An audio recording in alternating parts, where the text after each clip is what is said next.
नमस्कार शेतकरी मित्रांनो, या ठिकाणी तुम्ही बघू शकता सल्फ्युरिक ॲसिडच्या मदतीने ठिबकच्या नळ्या स्वच्छ करणं सुरू आहे।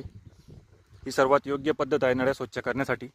काही लोक ड्रिपच्या सहाय्याने फॉस्फरिक ॲसिड पण सोडतात, पण मी त्याचा अनुभव घेतलेला आहे, त्याचं एवढं खास फरक पडत नाही। त्यामुळे ही पद्धत बेस्ट आहे। ज्यावेळेस आपल्या पिकाची हार्वेस्टिंग पूर्ण होते त्यावेळेस या नळ्या स्वच्छ करून घ्यायला पाहिजे हार्वेस्टिंग झाल्यानंतर। म्हणजे वर्षातून 2दा नळ्या जर व्यवस्थित क्लीन केल्या तर नळ्यांचं पण आयुष्य वाढतं। पण ज्यावेळेस आपण नवीन ठिबक टाकतो शेतामध्ये त्यावेळेस वर्षभर तरी त्या नळीला गरज पडत नाही ॲसिडमध्ये ट्रीटमेंट करायला। आणि आता सध्या पाणी पातळी खोल जात असल्या कारणामुळे क्षारचं प्रमाण मोठ्या प्रमाणात वाढलेलं आहे। तसेच जे खतं आपण वॉटर सोल्युबल आपण ड्रिपच्या सहाय्याने सोडतो त्याच्यानेही बऱ्याचपैकी क्षार जमा होतात, त्यामुळे पण ड्रिप चॉकअप होते।